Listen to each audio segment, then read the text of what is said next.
السلام علیکم ورحمۃ اللہ. عبدالرشید صاحب نہیں ہیں آج؟ چلیے عبدالرشید آپ نہیں، دوسرے عبدالرشید صاحب کا پوچھ رہا ہوں. ہاں ہاں. اور بشیر یاد صاحب تو ہوں گے یہاں، وہ بھی نہیں آج؟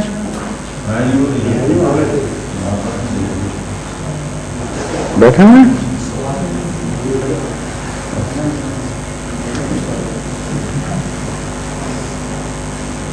So any questions, please, or observations, etc., please. Mujib Sahab. Wa alaikum assalam wa rahmatullah.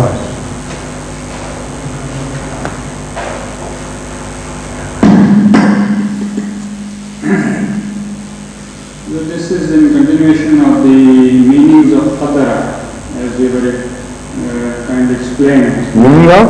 Qadara. Yes, sir. As we said, it also means allama. Yes. When you were reciting in our Jummah prayer today, Surah Al-A'la, and you said qadara fahada, Allahi qadara fahada. Yes. Just struck my mind. That also is a sequence of allama wa hada. That's right. One can't get guidance to the right path unless he's got the knowledge of that. So it just struck my mind as another evidence of the same meaning. Everywhere in the Holy Quran, once you begin to say it, Yes, sir. the evidence is abundant. Yes. So many places. That's right. Yes, sir. Thank you.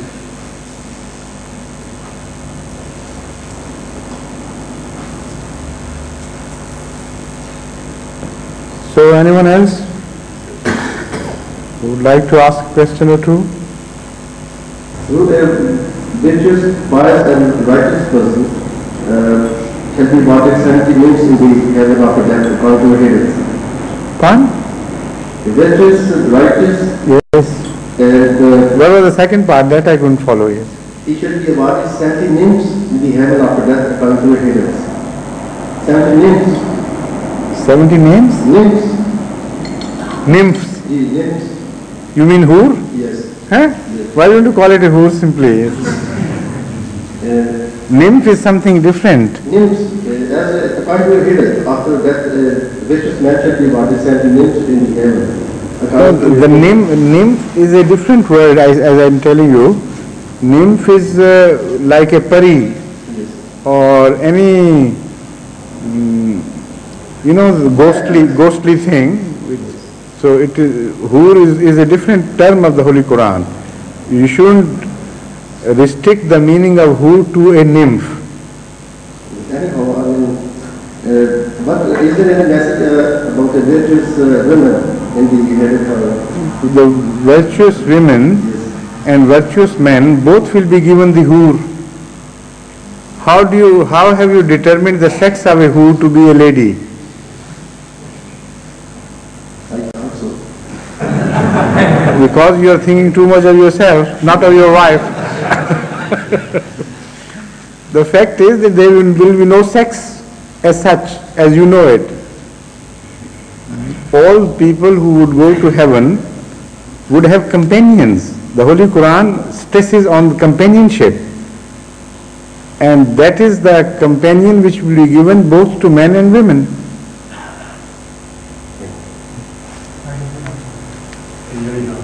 Yes, God, please come.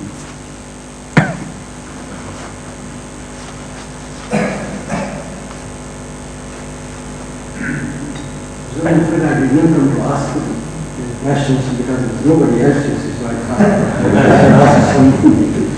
I didn't bring the reading glasses, so I'm only correcting mistakes. Can you put it further back and still read it? I mean, Yes, I can.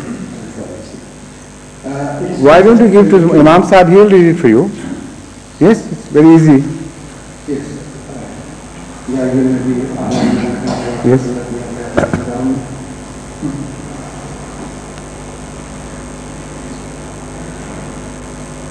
This is the verse in Surah Al-Ahzab. Yes. It repeats, Ya ayyuhal nabiyyu inna ahlalna laka azwajaka allati atayta ujurahunna wa ma malakat yaminuka مما أفاء الله عليك وبنات أمك وبنات أماتك وبنات خالك وبنات خالاتك التي هاجرن معك وامرأة مؤمنة وهبت نفسها للنبي إن أراد النبي أن يستنكرها خالصة لك من دون المؤمنين. My question was to see that here it's particularly mentioned those who have migrated along. Quite. Why it has been particularly said? And is there any other reference to can agree with Allah to marry your cousins? Whereas no, the cousins are of course permissible. I mean, you can marry among your cousins, can't you? That is my question, sir. That's my answer. That you are permitted. Where is the question? I can't understand. The Holy Quran has given details of such ladies among whom the Holy Prophet is permitted to marry. And because the cousins also fall into that category, so Allah has mentioned them. Hajarna Maka means those who have not migrated with you, you should not marry among them. Yes? This. From this question, another question arises. It is now proved the world of medically, scientifically, that marriage among them is not that the means conducive to good offspring, good progeny. Who told you this? Who told you this yarn, I should have said? No, it is not at all. What they say is this. Simply I have read that. I am a student of genetics. I know all this.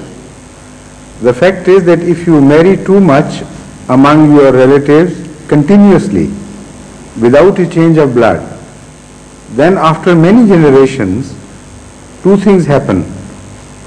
The bad points which are coded in the genes, etc., they also get multiplied repeatedly, and sometimes enormities are born, freaks of nature are born. Children with, some ghastly features, big, huge heads and things, and also, deformities of other forms. And on the other hand, some genius are also born, who are exceptionally clever in all their qualities. And those races among whom it is a custom to marry only within the race and not outside, these things do happen often. The Jews have acquired a very special cleverness and almost a superiority of intellect over the rest because of this intermarriage. And because that for thousands of years they have been maintaining, 2,000 years or more, let me say, 3,000, how many years? 3,300 years to have Moses? Yes. 3,000, about 300 years, yes. This is why this has happened, and also among them you will find those deformed children.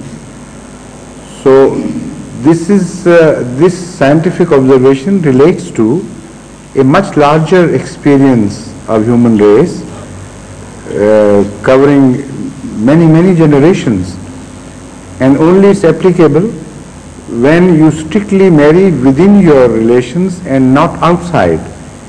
If you permit the outside blood also to be mixed with your blood, then this is not applicable. Then different things happen. Yes. Then how come you see, even in the most primitive peoples in the third world, these cousin marriages? What? Even in the most primitive tribes, these cousin marriages are not allowed. So do you want to follow the most advanced religion or most primitive religion? Even the most advanced do not marry, even the most No, most advanced is Islam. Islam permits, yet at the cost of Islam you want to follow the primitive religion. It's up to you.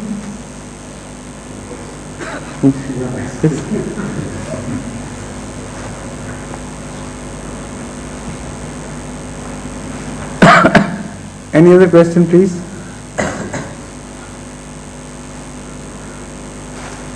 You are very lucky today. Nose in the field. So if you have brought a bucket full of questions, you can go ahead and try them. I don't see that thick, notebook of yours. Where is it at? I got some in I got some in my pocket. It's good. Like it is said of the Scottish landladies, that they offer you very little of butter and very little of jam for breakfast, and they tell you, eat it please, there is a lot in the cupboard. But this joke, which is cracked by the English people against the Scottish people, is not correct. My experience is exactly the opposite. While I was in London, my experience with the landladies here was that they did it to their guests.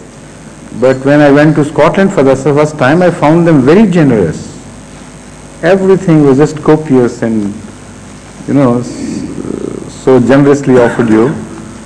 So that just happened incidentally, and I'm telling you. Please. Hazur, my first question is regarding the matter of fiqh. If Hazur allow me to read it, then if Hazur think best to answer it or advise me to consult somebody first before the matter comes to Hazur again for the final opinion. Interesting. Without knowing what you want to talk about, how can I answer all these questions? You have packed so many questions, not in your question, but in previous to that question, whatever you said, So I'm allowed to read that.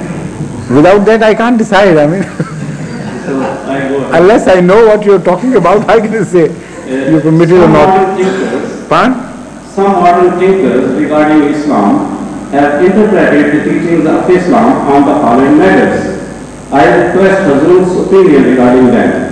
A wife can make to agree her future husband to include a clause in their marriage contract that he will not utilize the permission of the Holy Quran for marrying another woman. Second. No, if this question is worded like this, I don't like it. But on merit, this question is valid, and the answer would be yes. The fact is that if any woman wants before marriage to go into contact with the husband or would-be husband, that he would not marry twice, this is permissible. She can make such a contract. But the husband, if he has decided ultimately to marry again, he can divorce the first wife and then marry, because this contract is only applicable as long as they live as husband and wife, that marriage is not broken.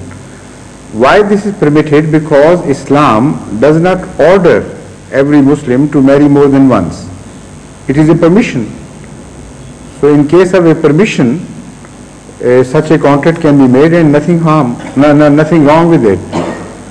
But you can't go make an agreement with your wife, would-be wife, or the wife with the would-be husband you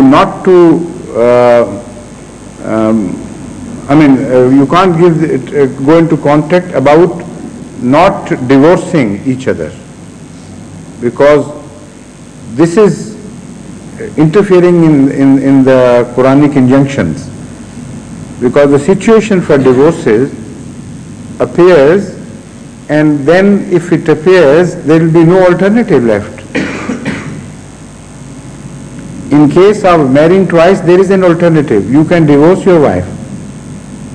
But when you go into contact about not using the right of divorce against each other, in that case, some very miserable situations may arise where both of the two parties would be suffering like hell and yet will have no answer. So because that will be defeating the spirit of the Holy Quran and violating the word as well, so it is not permitted. Now when I say that on the authority of Hazrat Masih Maud alayhi salatu wasalam. On the first question, Hazrat Masih Maud alayhi salatu wasalam has categorically answered. In fact, he himself has raised this question and answered it in Chashma Marfat. In Chashma Marfat, he raised this question that some modernists, so-called modernists, speak against Islamic permission to marry twice or more than that, 4 times. And they say that, the whole society would suffer if this is permitted. Hazrat Masih Maud has first opined on this by telling us that this is not an injunction which should be followed as a must. And it is a permission under certain conditions. If you fulfill that conditions, only then you are permitted to marry more than once. And then he says that if a westernized lady in anywhere in the Western countries cannot bring herself to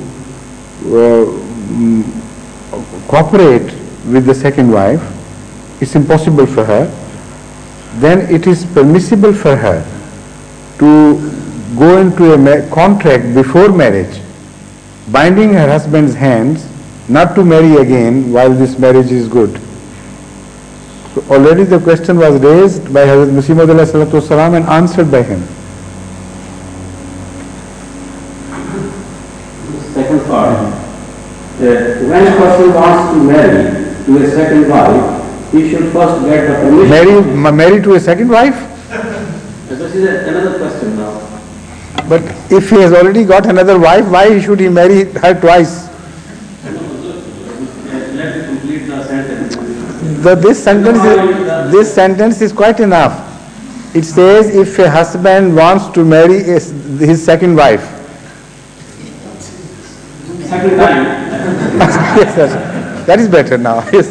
When a person wants to marry a second time, That's right, yes. he should first get the permission of his first wife before marrying the second wife. This is wrong. If a contract is made, then of course permission should be sought. Otherwise, absolutely it is not necessary at all.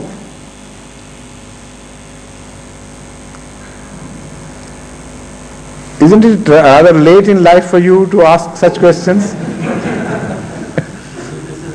We thought it was. You're already retired, aren't you? This is in respect of publication I read. We don't want to pry into your private affairs, but the questions are so telltale, everybody would be guessing. When I discussed with my wife regarding this, I told her at the same time I've got no intention of marrying into the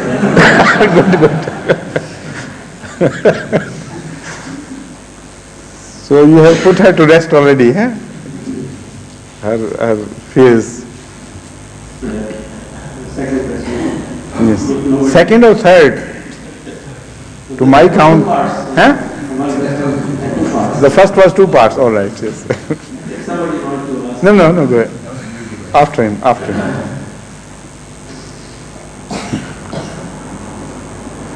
In Surah Al-Nisa, Ruku 8, Yes. this is mentioned.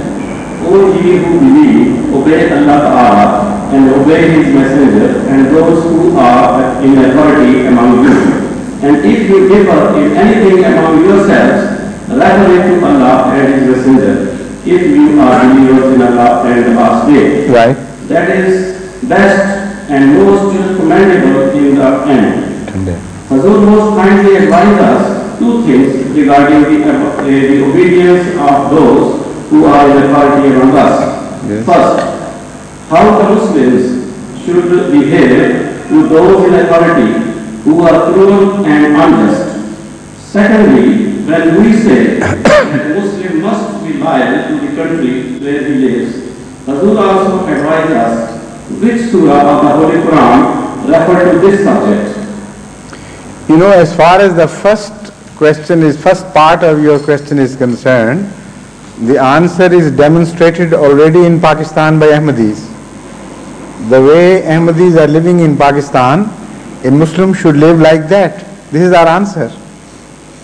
Instead of going into theories, we are giving a practical illustration of how a Muslim should behave. Go to Pakistan, see how Ahmadis are behaving. where there is an interference with religion, they do not cooperate. For instance, when we are prohibited to profess kalima, not a single Ahmadi, old or young, cooperates with the government. And they are ready for any punishment, and they are meted out many punishments. They don't care. As far as the permission is concerned, there is not an order of the Holy Quran, but you are advised, and it is not a must for you, like azan. There are some Ahmadis in the beginning cooperated for a while, but then they decided to take their right given to them by the Holy Quran.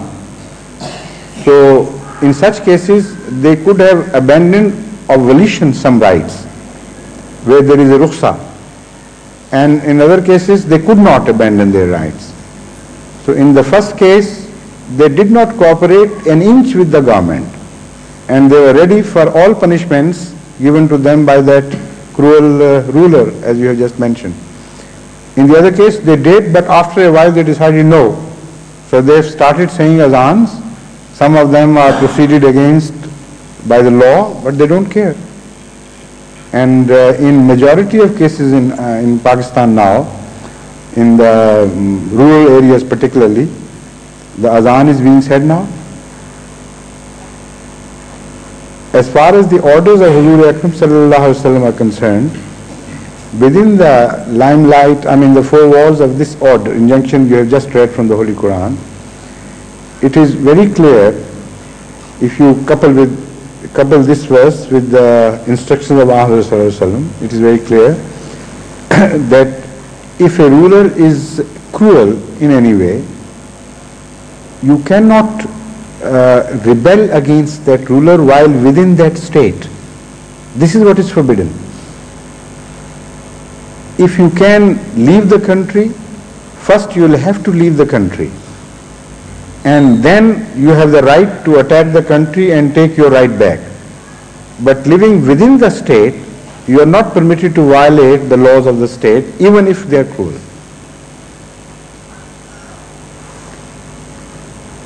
Unless they interfere with the Holy Quran or the orders of Allah, as I have already made clear. So the second part, how the Muslims should behave to those, secondly, when we say that a Muslim must be loyal to the country where he lives, Huzur also advised us which surah of the Quran refers to this subject. Pardon? Again, please. Secondly, yes, when we say that a Muslim must be loyal to his country, yes, then where he lives, Huzur also advised us which surah of the Holy Quran refers to this subject, like to the country.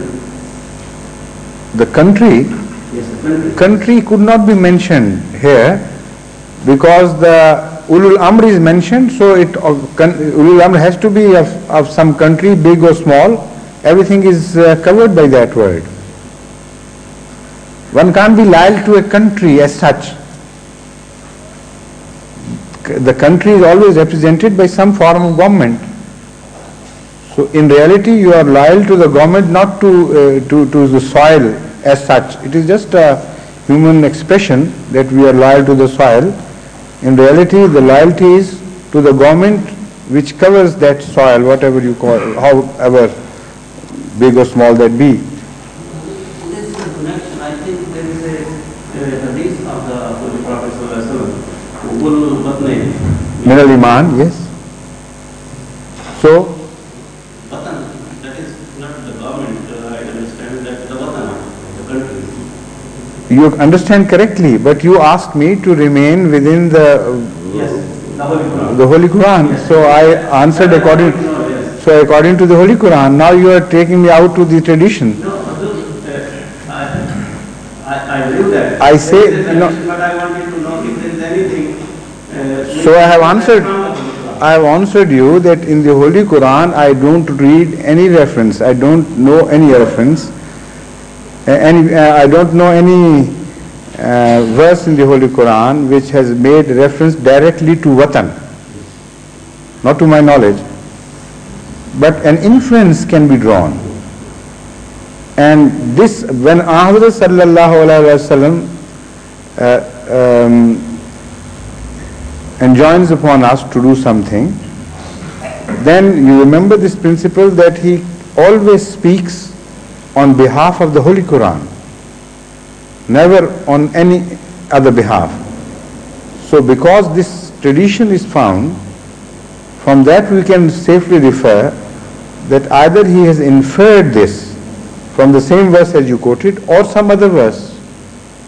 But there would be definitely some verse on which this tradition will be based. If there is no such verse, then I won't believe in this tradition, because it's impossible for Hazrat sallallahu alaihi wasallam to have said something which is not directly traceable to the Holy Quran somewhere. Is that all? No, there was someone who wanted to ask a question. Yes, Khalilur Rahman Sahab, Malak Khalilur Rahman Sahab. Have you done that? Yes, please. My question relates to the as-salam, or ritual prayer. In the prayer, most of the prayers are addressed even to God, the third person, except Iyaka na'budu wa Iyaka nasta'in, which is the second person. But during Qur'an, we say Assalamu alayka ayyuhan nabi. This might confuse someone that Holy Prophet is being addressed in the second person as if he is present. What is the wudu? That already, the Barelvi generally infer from this, which you have quoted, that Hazrat sallallahu alaihi wasallam is present before you and is Hazir Nazir, like God. But this is not correct. This is a way of expression only to mentally feel the closeness to someone. If somebody is too dear to you, or has become very dear to you in a special moment, then you begin to speak to him as if he is present. That is the expression. Otherwise, for instance, Ahlul Qubur are of course dead people. There is no date about it. But when you enter a Qabristan, a cemetery, Hazrat sallallahu alaihi wasallam has instructed you to address them. Assalamu alaikum ya Ahlul Qubur. What can you infer from that? If Ahlul Qubur can be addressed directly, then why not Hazrat Rasul Kareem sallallahu alaihi wasallam? If that inference can be drawn from there, why not from this?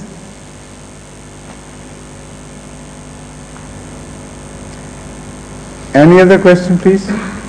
Bashir Yad Sahab, let's wait for a half a minute and then we'll permit you. All right.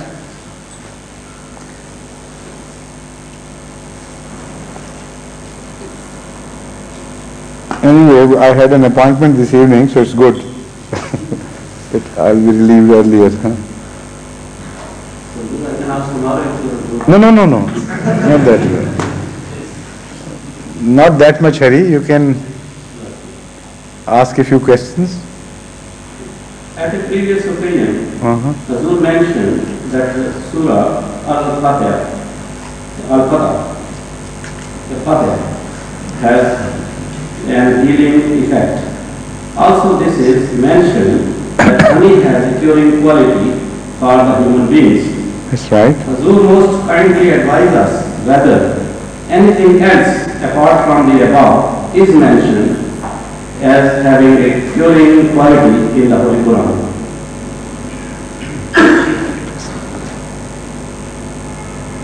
Now let me see.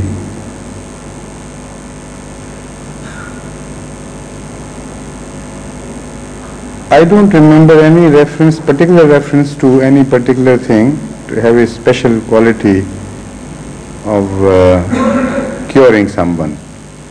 Surah Fatiha, I must remind you, is initially a curer of souls, not a physical cure. When it is said that Surah Fatiha has shifa, although it was extended to the physical world as well, occasionally by some people, and because of their faith in that, Allah also granted cure to those to whom Surah Fatiha was read. Also because it is a prayer. And this prayer is so comprehensive that when you say Iyyaka na'budu wa iyyaka nasta'in, it may also mean that when you are reading it over an ill-pressed person, some patient, it means we worship you, so we have a right to ask you and you alone for anything, for that cure as well. So in that sense, it can be also effective as a dua or some special blessing of Allah as a cure for the physical as well. But initially this is not meant. In reality, when you say Surah Fatiha is a cure, it means a cure for the spiritual ills, a cure for the religious ills. And that is exactly true. Any religious ill you can think of, or a spiritual ill you can think of, will have its cure mentioned or described in the in Surah Fatiha, and you can always ultimately reach that place. But the honey is a physical cure, and it is the style of the Holy Quran that it deals with principles and gives illustrations, but does not go into details. If the Holy Quran had started telling you about all the things which carry a quality of cure for something, then you know what would happen. Everything in the universe will have to be mentioned in the Holy Quran, whether it be food or not, because everything has a quality of curing something. لِكُلِّ دَائِن دَوَاءٌ. This is the verdict of Hazrat Rasul Kareem sallallahu alayhi wa sallam. And the diseases are of such variety, such vast variety, that even the common cold, every time it visits you, visits in a different form as a different disease. And every time the human body has to make a different type of cell for fighting it out. The antibodies which are created at the attack of a disease may be of millions of types as the diseases are. So when Rasul Kareem sallallahu alayhi wa sallam tells us that for each disease there is a cure, he is not talking in billions, he is talking in trillions and some language which we can't understand, because diseases are so many and each disease has so many expressions and visitations that as if it is an independent disease. So, understanding this point, there must be some quality of cure in so many things, and there is no doubt there is. In everything you can conceive of, there is some good quality as well, and that good quality may also pertain to the realm of cures. So how could you expect the Holy Quran to mention every such thing? And if the surahs are also looked at from the spiritual point of view, each surah has some quality of cure. Otherwise it would not be a surah of the Holy Quran. For the spiritual ills, I mean.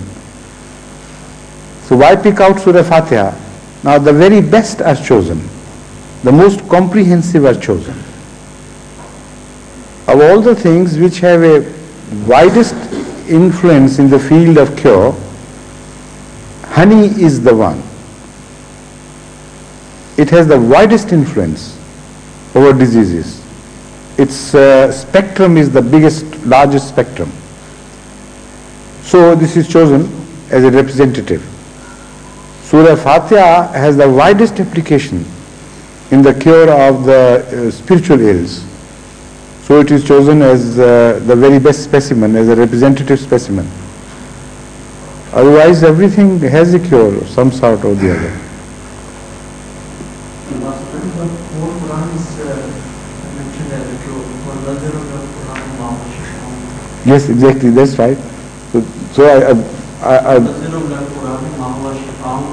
min al-Quran, I understand, but still no surah except Surah Fatiha is named Shifa.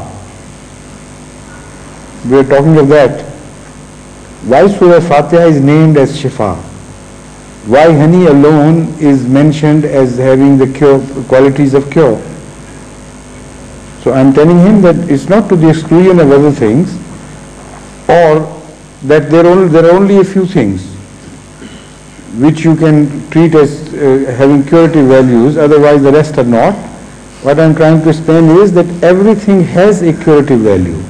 Like the whole Quran has a curative value, you have mentioned the verse. But one thing is picked out specially to indicate its excellence in that regard, its supremacy over others.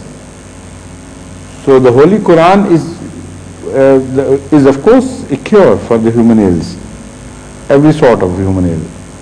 But Surah Fatiha is the most comprehensive, in which so much is packed in so short a place that it is the Quran as well.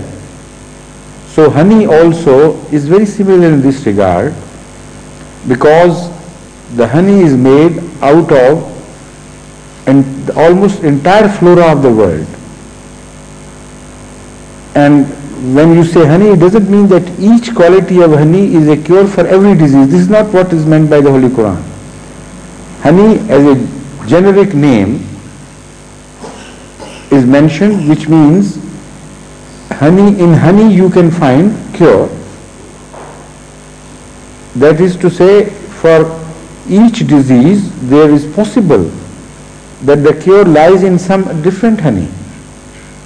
Not that you give honey because it is honey to every patient and consider that it would cure every disease.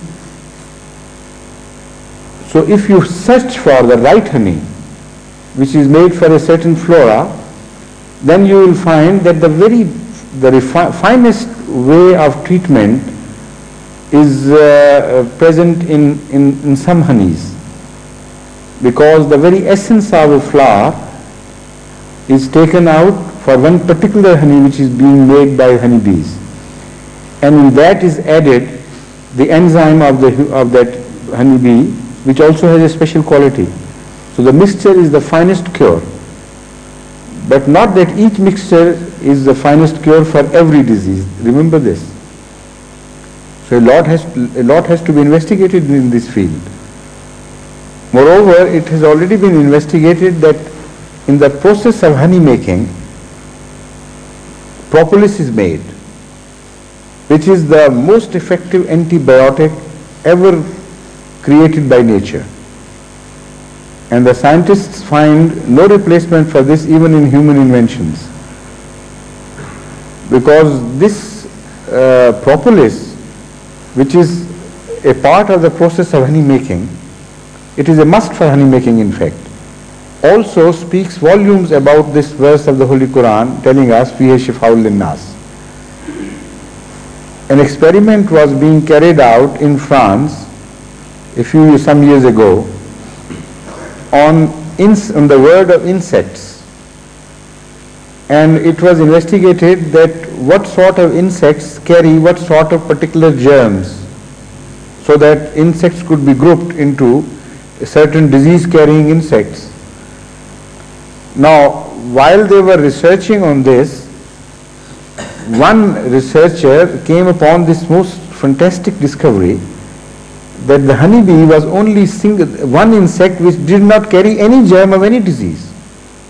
It was completely pure and hygienic. So this really was most wonderful discovery. And when they concentrated on this and this further investigated, they came to find that this is due to a medicine which is created by the honeybee itself in the process of honey making, and that medicine is propolis. Further investigation revealed that propolis is prepared by the honeybee, who has been taught, as I say, qaddara means allama, Allah Ta'ala inbred into honeybees how to find out, although not through a spoken word, but through just feeding it into it. So it prepares that propolis, and before entering a honeycomb, it steps on the outer walls of the honeycomb, which have been previously painted with propolis by the honeybee. Each honeycomb, without the slightest exception, has this rule. Whether the honeybees are from North America or South America or Africa or Australia or Fiji, doesn't make any difference. Each honeybee would always, without fail, prepare propolis before preparing honey, and when it makes the honeycomb, it paints the outer boundaries of that, and before entering the honeycomb, it must always step on the outer border and then enters. So if any germ is carried by chance, it would be killed, and no germ is spared by propolis. No germ known to human investigators. And she is so particular that even in captivity, when you artificially raise honey in those boxes, it also paints that along the outer edges of the entry, and always sits there first and then enters. What a fantastic revelation the Holy Quran has made, that fihi shifa'ul linnas. Nobody could imagine such a thing at that time. So not only honey, but everything which goes towards honey making is also made most wonderfully hygienic.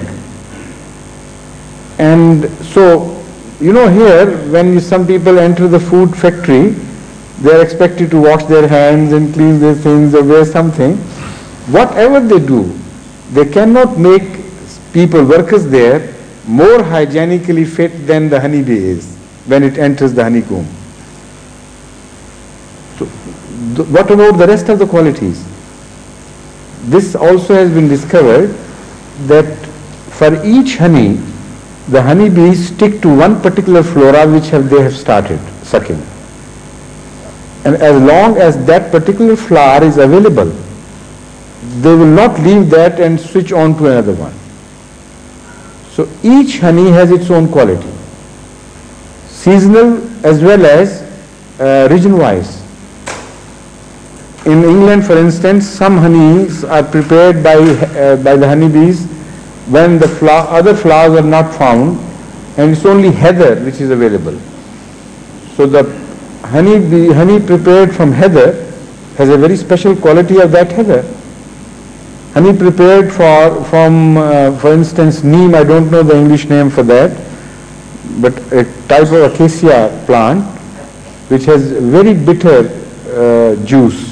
Neem, everybody knows it. Honey is also prepared from that flower, and neem has very special qualities of cure, purifying blood and so on. So instead of preparing something crudely from neem, while you don't know how to go about it, take it from the honeybee who has been taught directly by Allah how to prepare such juices and how to cure themselves by treating them in a way. So honey of each type has a particular quality. Flowers at different season also acquire different qualities or lose certain qualities. So it becomes a very complex subject of investigation. Unfortunately, the Muslims are not doing it. While in Rabwa, I started doing it myself with the help of some Waqfeen-e-Zindagi who were fond of honey so much that by overeating, they suffered a lot. Some fell into, some contracted liver diseases or things. But anyway, because of this special love for honey, I employed them. They went to different places, different season, and gave me some specimens of honey. But that started just before, about a year before I was no longer, it was possible no longer for me to indulge in that activity. But this voice would reach so many Ahmadis all over the world. I advise you at least to demonstrate to the world once at least that whatever has Holy Quran pointed out, in that field we are the first to investigate and produce results. Don't leave every investigation to the non-believers in the Holy Quran. This is now what is happening. This is an irony of fate for us, that we are directed, we are told the secrets of life, and those who do not read this book, do not believe in this book, they always go one step ahead of us and tell us what the Holy Quran has been telling us. So this is one field where I think the Ahmadis should work individually, severally or collectively, and try to go about it scientifically, not just in a haphazard way, in a scientific way. And there they must remember that the color of honey has also been mentioned in the same verse. مختلف ألوانه فيه شفاء للناس. That the honeybee, which the juice she prepares, it has two qualities as mentioned in the Holy Quran. مختلف ألوانه. It has different lawn. Lawn means color, but not, I think, only color. If you study Arabic Lugha, lawn is a word of wider connotation and application than the word color. So study the word lawn and find out the message hidden in this. It has a cure, special cure for you, but it has somehow coupling with the color of the honey as well. So maybe if you prepare a spectrum of honey colors, you may reach the secret of its cure, and then you will have to match that color with certain diseases as well. I mean, this is not just as simple as I am telling you. It would be a very complicated and complex affair, but there is a possibility of matching the colors of honeys with the colors of sometimes the eyes of the patient, sometimes with the sputum of the patient, sometimes with other things, or just go by the colors and try to fix that color with a certain disease by the clinical method. But that has not been mentioned in vain. It must have a deep message, and that message, in my opinion, is connected with the other message of cure.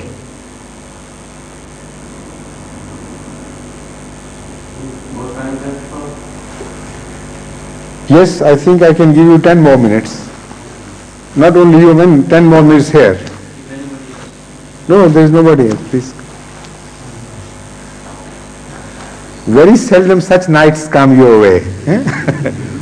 What a lucky Bashir Hayat it is tonight. Yes. So this question has got two parts.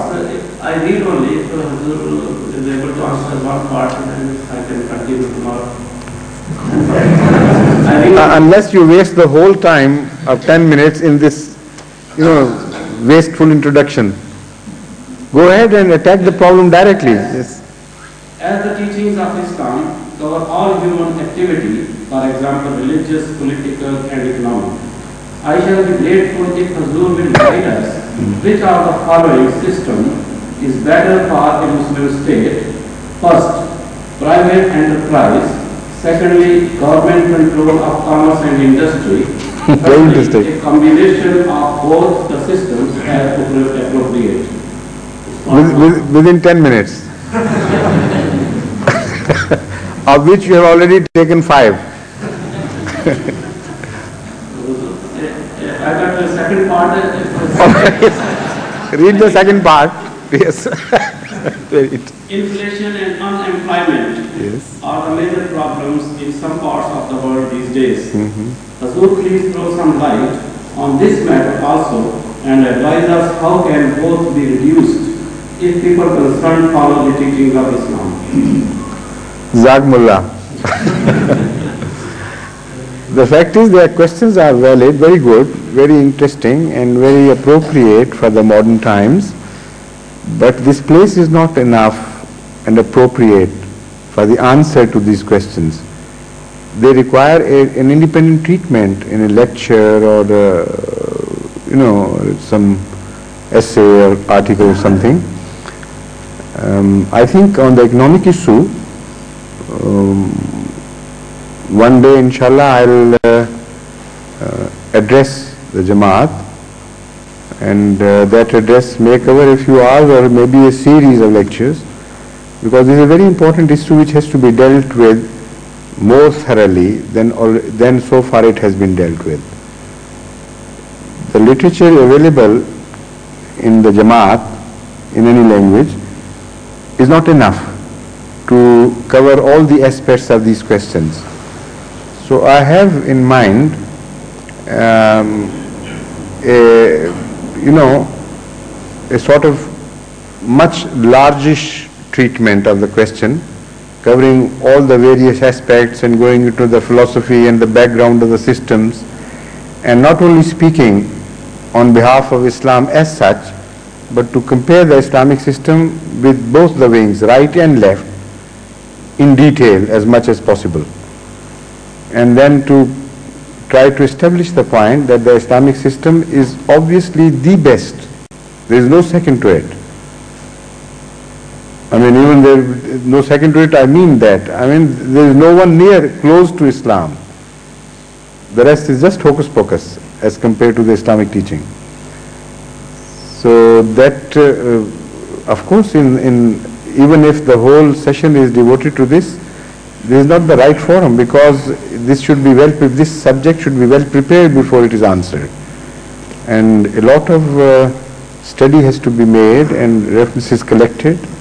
Otherwise, this treatment will be just waste. But thank you for the reminder. You leave this question with Mr. Hadi Ali so that I can find time to decide when and how to go about it. Right? Yes, Dr. Arif Sahib, yes, we have some time left. With regard to today's talk again, sir, you mentioned that while explaining in the last sermon last Friday, in your record, you notes you saw the word Allama. Yes. Meaning, giving meaning of yes. And afterwards you consulted your notes and it was not there. No, what happened was, I think I made it clear. When I consulted the notes, it was there. First I hesitated because I knew it was not there. But because I saw it, I read it. But then I again consulted it. Hesitant still, I said I have read it, but it was not there. So if I have read it wrongly, I should rectify immediately. And it was still there. So when I passed over it, I decided, yes, let it remain. Then it was disappeared totally. It was not there. I again looked for it, where it was, and it was not there. That is how it happened. So it was a very clear experience. Did you say, sir, it was a vision? Of course it was a vision. Otherwise it can't be anything else. And when it has a hidden meaning so rich, so it is obviously a vision and nothing else. Now, and that later on when I pondered over it, that reminded me of Hazrat Masih Maud Salam's Khutbah Ilhamiyah. 40,000 words were revealed to him in one night. And 40,000 roots, not words. Each root can be deflected into so many words.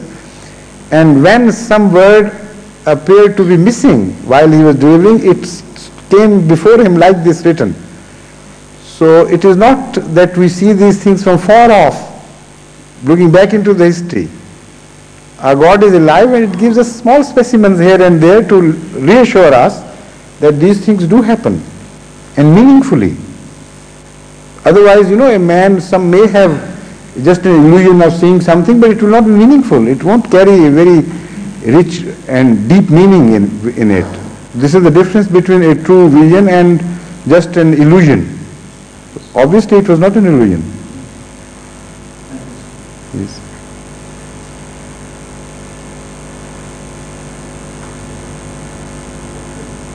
So I think that's all. Or anyone else? We still have 2 or 3 minutes. Where is Hadi Ali? Has he gone? Hadi Ali is absent. ہیں دفتر میں کام کر رہے ہیں. اور where is Isa Sahib? He is also there. Because I wanted to speak to them. وہ حاضر بھی تو ہے نا وہاں. السلام علیکم.